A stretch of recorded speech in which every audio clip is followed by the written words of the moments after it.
জামায়াতের সাথে বিএনপির নীতিগত কোনো বিরোধ নেই বলে জানিয়েছেন দলটির নায়েবে আমির ডাক্তার মোহাম্মদ আবদুল্লাহ আবু তাহের।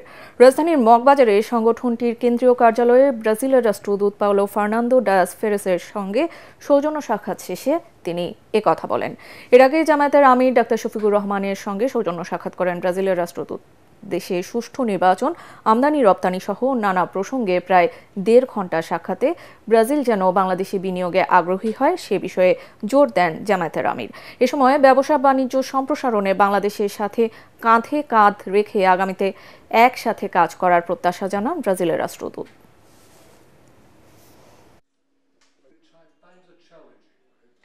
সমসাময়িক ব্যাপারে কথা হয়েছে। আমরা আগামীতে একটি সুষ্ঠু নির্বাচন কীভাবে হতে পারে সেই ব্যাপারে আমাদের ভূমিকা এবং ইত্যাদি ব্যাপারে উনি কথা বলেছেন, আমরা আমাদের কথা বলেছি। বিএনপির সাথে আমাদের তেমন কোনো বিরোধ নেই, মত পার্থক্য নেই। ছোট ছোট ইস্যুগুলোতে কেউ ফেরি বা সাইডে কথা বলছেন, সেটা এত ধর্তব্য বিষয় নয়। বিএনপির নজরুল ইসলাম খান সাহেব, মাননীয় সেক্রেটারি জেনারেল ওদের ফজল সাহেব ভেরি ক্লিয়ারলি বলেছেন যে জামাতের সাথে আমাদের কোনো বিরোধ নেই, আর জামাত এটা ফিল করে না